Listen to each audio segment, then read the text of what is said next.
to all of our family and friends. It's a beautiful Sabbath, and we are glad to be here. We're glad to be alive. We're excited to be alive. There is a lot of joy in our hearts over what the Lord is saying and what He's doing. We understand that that the kingdom of God is not meat or drink. It's righteousness, peace, and joy in the Holy Ghost. So that's what I'm experiencing in my heart. I had a pretty unique experience in coming into this Sabbath. I felt that the Lord was speaking to me. I was in meditation, as I do before I come here, and I believe what I heard the Lord say. What I said to the Lord was that you have set the stage. Is what I said to the Lord. The Lord said back to me, I am setting the stage. Mm-hmm. All right. And I didn't understand all that meant, but I felt that He was saying to me, I'm still working. Yeah. Right. I'm setting the stage. And He didn't give me all the details of what the picture of that would look like and all that.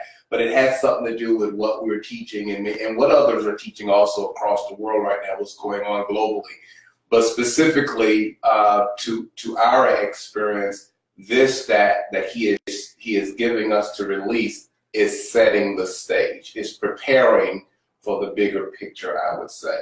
So today I was this process, and I'm going to ask you to give a couple of things on this thought. Today I was last night actually at the beginning of Sabbath, I was welcoming the Sabbath, right? And I was looking at ways. I thought about the fact that people had asked the question, how do I celebrate Sabbath, right, in my home? And I was thinking about what I was doing to welcome the Sabbath. I was getting myself prepared, right? There were things that I had done earlier that day in anticipation of the Sabbath, because I didn't want to be, in a place where I was distracted doing other things. So I prepared early.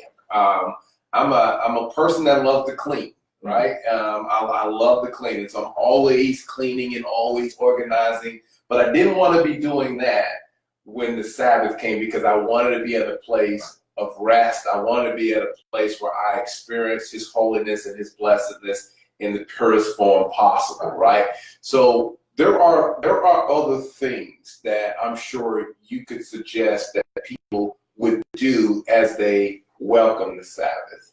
First thing, perfect example of what you're talking about. The first thing I always suggest to people is know when the sundown is going to be. Anticipate the sundown.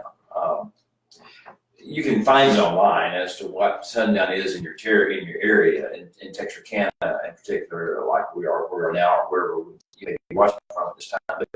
But you can find out online what your sundown is, and if you just watch the weather the day before, you know when that is. And you want to leave yourself when you're planning your exit from your work, or from whatever shopping or whatever else you have to do in that finishing hours before the Sabbath starts. Try to figure out what it's going to take to get you home at least 30 to 45 minutes before that sundown. That allows you to get your head on straight, and get your heart longing for the courts of the Lord. I woke up this morning, how I long for the courts of the Lord. My soul cries out for the courts of my God. And if you don't build that longing, it catches you by surprise. While that's not terrible, it's better when you're ready for it. And so I personally like to go out and watch the sun as it begins to sink. If there's no sun, just the light begins to fade. Of course, the traditional way is to 18 minutes before or thereabouts, before you expect the sun to take place, to have the woman of the house, the daughters of the house, their daughters, to light candles and say some kind of a blessing. There's a traditional blessing, but I don't even say you have to learn that blessing. The key factor is to recognize that this day is going to be set apart. We are about to enter into something glorious. It's almost like your vision of setting the stage, and the Lord says, no, I'm still setting the stage. And we have certain props are in place. Candles are in place. You know, your people, your family is gathering in the house. Right. You're in place, but I have more props. I am still setting the stage. And the most important things are not in place yet. So this is the first thing, set a stage, set the props. Let the Lord do that, and bless him that he's about to release over your household something great. So that's a kind of a first step, is anticipate it, plan your last moments before Sabbath so that you're ready to actually embrace it. You know, there's a traditional song that has been sung for generations and generations. Lecha toiti lichrat kala bnei Shabbos nekala. Come, my beloved, to welcome the bride. Let us welcome the Sabbath into our midst. That is the basic concept. So to have this, whether you sing the song, whether you even know what the song means, is not the key factor. The key factor is welcome the Sabbath. It's a whole other realm. We are actually stepping out of this realm of the ordinary, the mundane, the 6 days realm. Shesh Yamim in Hebrew, the 6 days realm. We are stepping into the portal, through the portal, into the heavenly realm. And that allows us to be empowered, to be inspired, to be enlightened, and to take our burdens off, to take our worries off, take our anger and our unforgiveness and our offense off, and to just be strengthened by the Lord. Blessed is the man who dwells in your courts, Lord. Blessed is the man whose strength is in you. And this whole idea of our strength really coming. And, you know, I also tell people that, you know, when I'm instructing someone or working with someone, trying to teach them how to bring the Sabbath to others, whether it be their own family or whether it be strangers or people of faith community or whatever it is. Our job, if we are the leaders of this process, is to bring in the kingdom of the Messiah. The Messiah says, I am the Lord of the Sabbath. In this Sabbath, there are no distractions. There are no competing kingdoms. There is no competing dominion. We don't have the other responsibilities that we do during the week. And so he really is Lord of the Sabbath. So our job as those who are leading or trying to help others to enter into a Sabbath deal is to introduce. It's like put the hand, here is your Messiah. Here is Messiah. Take his hand. See him. Look, gaze into his eyes. Gaze into his beauty. Gaze into his majesty. He's smiling at you. He's calling you.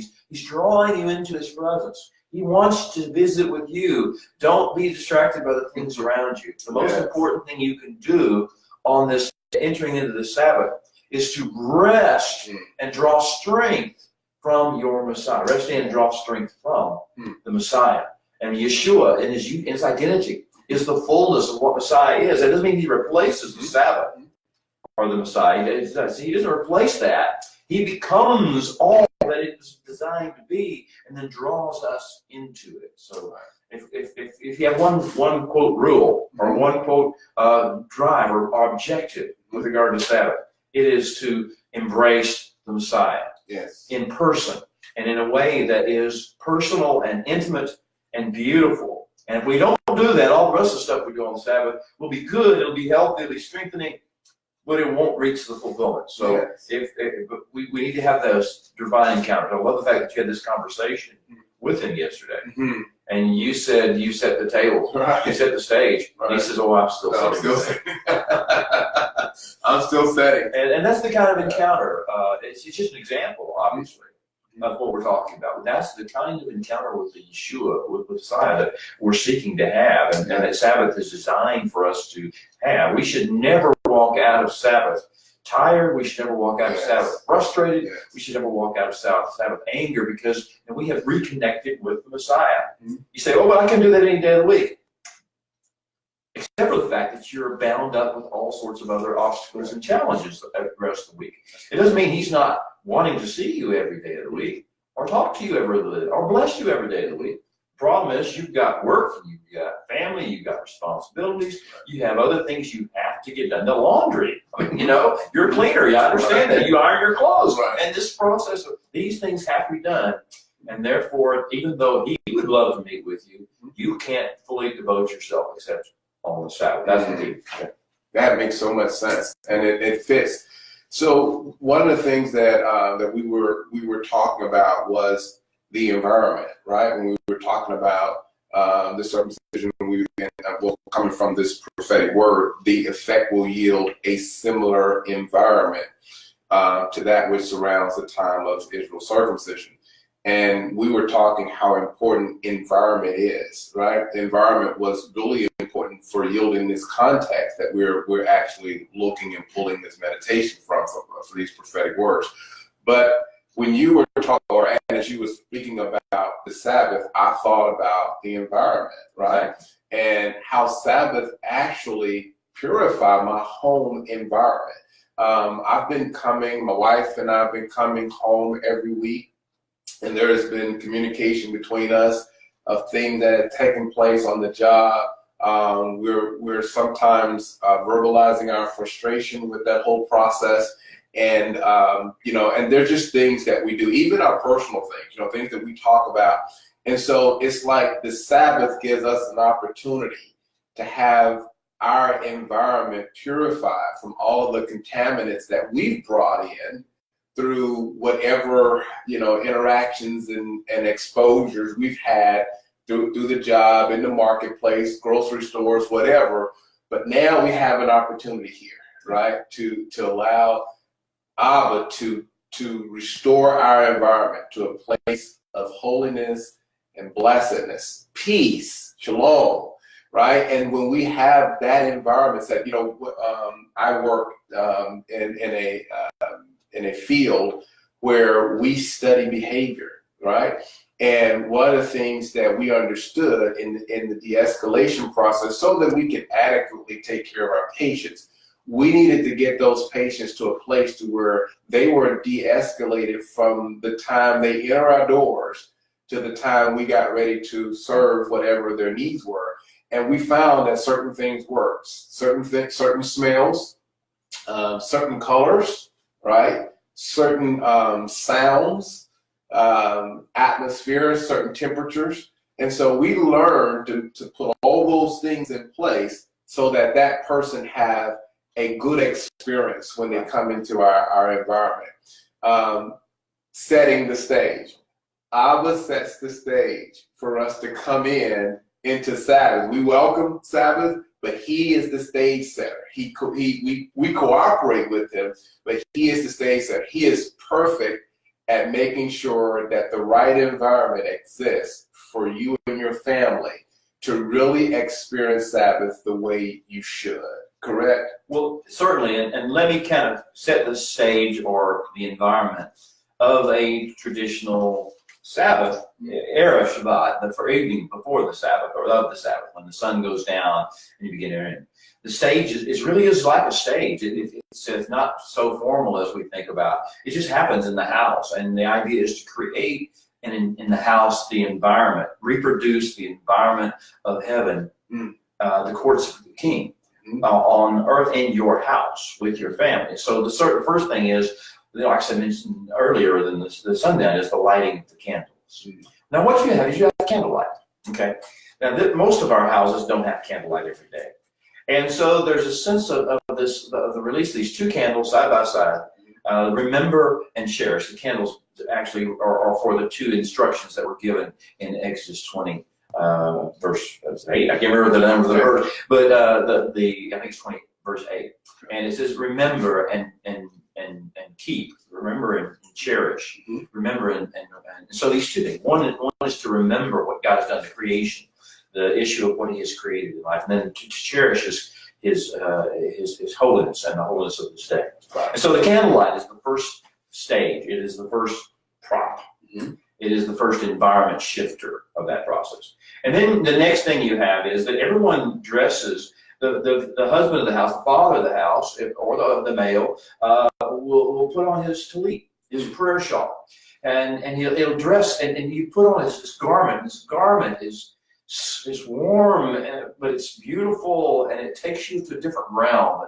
The environment. You're not trying to dress up and play games. It is that you realize, first of all, this is your prayer shawl. This is the thing that you put over your head when you have this your secret place. You would talk about going into your secret place, go in your closet, somebody will say. Well, this is your closet. It's not a physical building or a structure. It is your you've been intimate with God in this place, probably all week long if you're a traditional Orthodox Jew, but you don't have to be. But you understand, when you put in, this is the place of intimacy with God. And so you are saying, you're embracing the intimacy with God that comes from the tallit.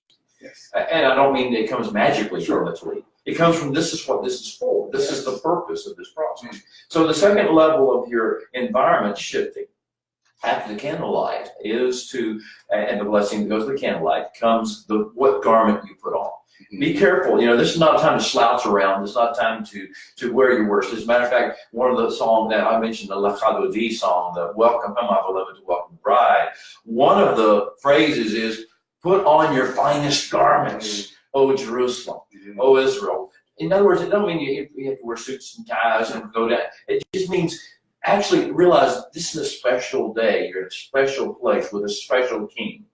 And you're in the courts of the king. And it's not that you're trying to impress him. It's that you're trying to acknowledge he is worthy. Yeah. He is worthy. And he isn't worthy of scuffy, scruffy, I'm just here, hey, look, splashy. He is worthy of our attention, and he's worthy of our finest. So that to change the atmosphere by even the clothes must bless the tallit that you wear. Yes. And so the third thing is we actually have our finest crystal or glass, the best we got. It may be plastic. I don't care what it is, but it's the best you got. It's the most attractive, most beautiful glass that you've got. And you do something that, look, I'm not a big drinker. I don't like a lot of alcohol. But, on Erev Shabbat, I will pour a glass of wine. And that glass of wine might cost me, actually figure it out, maybe 45 cents or 50 cents. I don't know what it costs. But it's a sparkling, it's beautiful, it's red, it's glorious, and you hold it, and there's ways to hold the cup to actually lift it up to the Holy One in heaven, and then let him bless it, and then you speak this blessing, Baruch atah Adonai, Eloheinu melech haolam, borei pri hagafen. Amen. Yes. And in English it would say, blessed are you, O Lord our God, O Holy One our God, King of the universe, who gives us the fruit of the vine. You just filled the room. You filled the room now. The atmosphere shifting we're talking about. You filled the room not only with the color, with the spectacle of this crystal sea. We're reproducing heaven, remember? So we have this crystal sea and the cup and the goblet of God. Take this cup for these processes. We're taking his cup, we're drinking it up, and then we actually drink it, and so it begins to have a taste begins to flow, and you can actually smell the fragrance of the wine. So we are changing the atmosphere, the environment. We're recognizing we're in a different realm now. Shabbat, Sabbath is a different realm. It is more connected to heaven and less connected to earth. Not totally divorced from the things of earth. We're using the things of earth to do this. Sure. But we are more connected, more fully connected to the heavenly realm. We have made the total connection. We're now not just emailing God. We are FaceTiming him. And that process, I'm using a little technological term. And then the next thing is the bread. Now, what the wife has made or bought or whatever, some form of, usually it's challah, 2 loaves of challah, the egg bread with the basting on it. With the kneading, it's beautiful. But you don't have to have that. You can have. Sometimes we get peasant bread or some rolls, just some kind of special bread that we usually don't eat during the week. Right. Just something to make it special. And the idea there, you can have rolls. I don't care, cinnamon roll. But the idea of it is, what if it's something special, and the smell of it needs to fill the room, and the taste buds begin to need to. Okay, we can't wait to do that. There's certain things that the Orthodox do with salt, and that's probably, you don't have to do that, but the idea of it, we're sharing. It's not just I'm taking it from and indulge myself. You're going to share it with your wife. You're going to share it with your children. You're going to share it with your neighbors who are there, your friends who come over for the evening to enjoy the celebration. You take it and break it and hand it to them, as opposed to everybody get their own and do their own thing. And it's not unusual. It's kingdom. It's the cooperation of the kingdom. It's the sharing. It's the idea of where nobody claims that this somehow mine. Right. This is kingdom that we're doing here. Kingdom that we're downloading. So those are just the first beginning. We have a blessing for that too, which I won't sing for you. But then there's all sorts of ways, and usually, one of our things with the children, someone always sang the Shema, and it was usually John Michael, my youngest son. Right. And and it's just it's such an awakening. So it's not a creed. It's not a recitation of scripture. It's something unique. The Shema is a piercing cry. I'll just sing it for you, and you can hopefully get a sense if you've never heard this before. This is basically from Deuteronomy 6:4 through 6 in this process. Shema Yisrael, Adonai Eloheinu, Adonai Echad, Baruch Shem Kevod, Mahuto Leolam Vayit. Hear, O Israel, the Lord our God, the Lord is a unity, is God. Blessed be His name and His glorious kingdom forever and ever. Amen. And you see how the atmosphere just shifted. Yes. And now we have declared, we're piercing the heart, the mind, the soul. Shema, listen, tune in to your Creator, tune into His voice, tune into His persona, the impulses of His nerves, of His synapses coming into you. Connect as if we were part of His body, which we are. Yes. As if we were actually connected to the head, which is Yeshua, which we are. And now we'll actually begin to function in this regard and receive the wisdom, receive the impulses, receive the directives, receive the love, receive the compassion, receive the wisdom that flows out of Him. This is points of connection. I keep using the phrase over and over again because it's so real, making our points of connection with the Creator of the universe, with no distractions or limited distractions. And you can't completely eliminate all distractions. Kids may cry, wife may, I don't know what you do, but or you might be distractions. You could knock the chair over, but things like this can happen.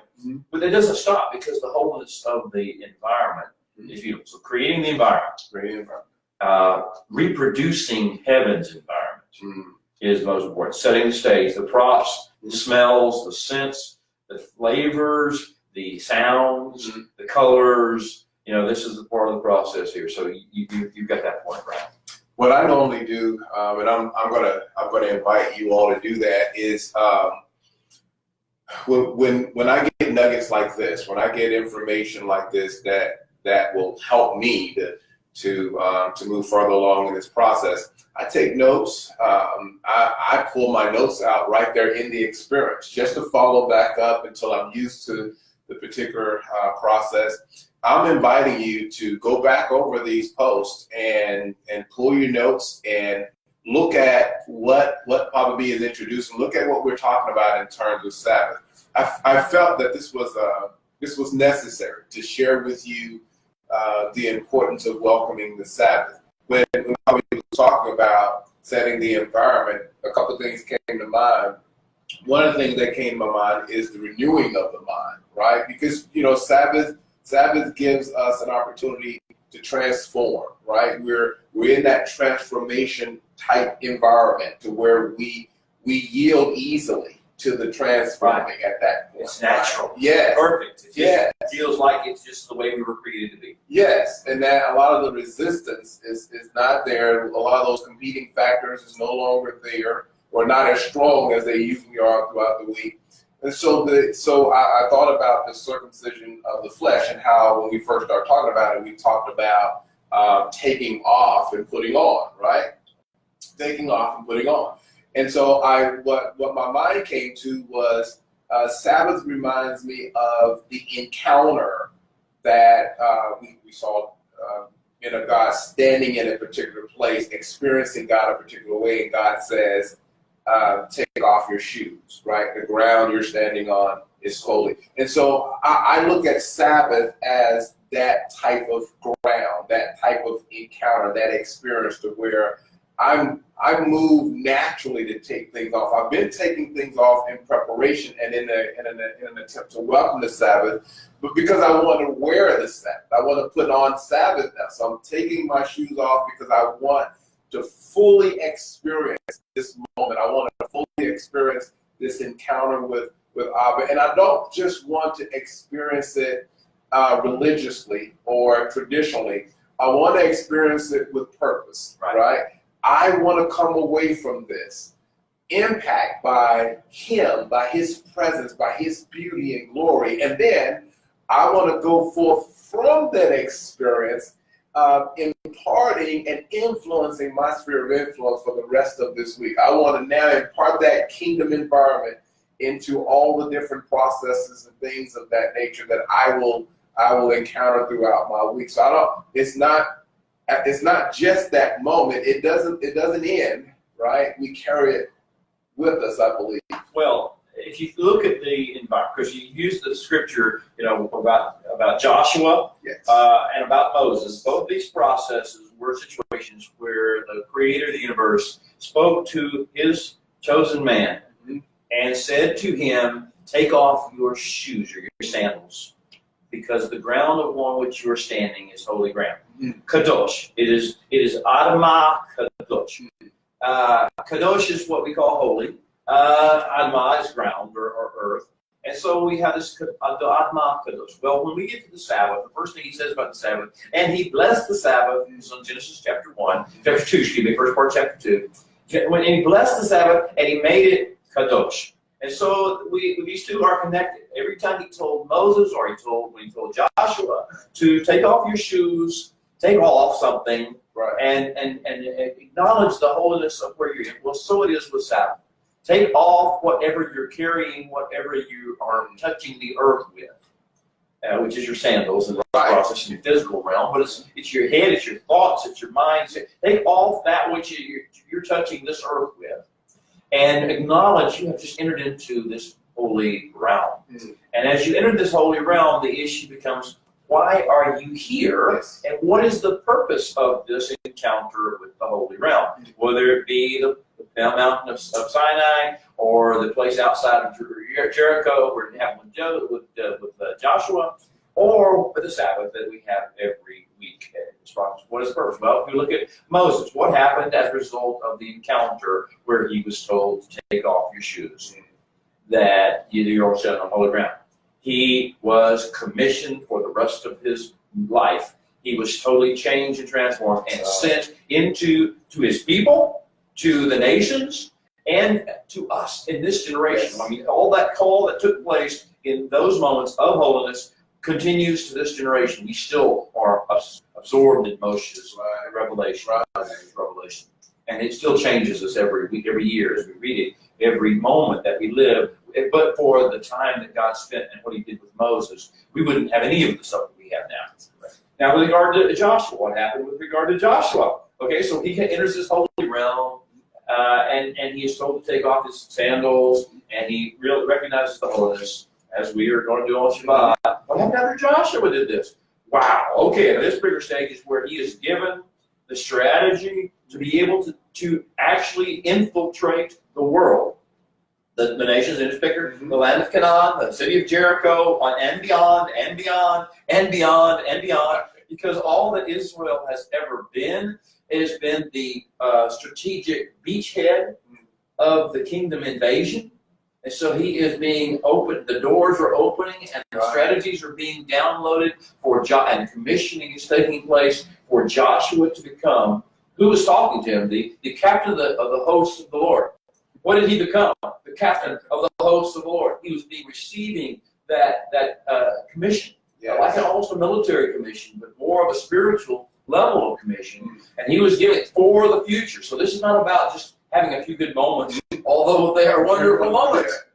This is about being commissioned for the task you were designed and created for and brought to this point. As we say, the stage is not set. It is being set. Right. The holiness of the Sabbath that we experience is not just to encounter it. It is to put it on and then carry it into the world. And all the commissioning that he's done for us. Wow. That's the reason that I believe we're on this path right now. I believe many families are ready now. They're hearing this, something has happened in their hearts and in their encounters, where now they're crying out, right? And they're crying out for maybe the words that they may be saying, the words that they're saying may not actually reveal the true cry. Not about vocabulary. It's about the cry of the heart. It's the cry Like I of was saying earlier, my soul longs for. Yes. Yeah, there's that cry. That's the cry. It's the longing soul. And Abba hears those cries. Yes, he does. And he responds. We've seen it over and over, time and time again. He responds to his people. And I believe that there is a cry in the land. It's building, it's growing, but it's already started. The cry has begun. And so where we are, and I'm so grateful that the Lord will allow us to do this. Where we are is we're being used of the Father to communicate with his people and to say to them, he hears your cry. Yes, he does. He hears your cry, and he is responding. He's not just going to respond, he is currently responding to your cry. Even more than that, he initiated the cry. Yeah. He drew you to make you want to cry, to awaken you to the need to cry, the hunger to cry, the desire. So yes, absolutely, he will never turn you away. He won't push you back. He won't continue. He says, "How dare you come to my house or in my realm?" Sure. He's I drew you. I've been waiting for you to respond. I've been longing to hear your voice. I've been longing to have this moment of encounter. I've been longing for you to pull the tallit over your head, so to speak, and enter into this realm, your secret place with me, and then to be able to be commissioned and empowered the way only he can commission and empower you. I mean, we can have men lay hands on us, and that's good, and it can be valuable. As a matter of fact, that's one of the things we haven't talked about this Shabbat, about laying our hands on our children, laying our hands on our spouses, laying our hands on our neighbors if they come to visit, or our friends as they enter into the Shabbat with us. Right. But we haven't gotten to that process yet. But here's the issue. The Father lays hands on us before any human being does. Thank you. And he lays hands on us longer and more effectively and more efficiently than any human being laying upon hands. So the human being may take their hand off of us. Yeah. He will never do that. His hand remains. Yeah. Well, we're wrapping this up, and again, we were so blessed today that the Lord would have spoken to us and given us an opportunity to share with you what he has shared with us, and hopefully this has been helpful to you. We want you to continue to share the post, continue to subscribe on the YouTube, and continue to reach out and communicate with us. We love to hear from you. It blesses us. It strengthens what we're doing, and we're excited to do it. But it's always good to hear from you all. Listen, don't forget to pray for those who are affected by the decisions we make in this country. And my prayer for you is Shabbat Shalom. Shabbat Shalom. Good Sabbath to you. Amen. Pretty tight.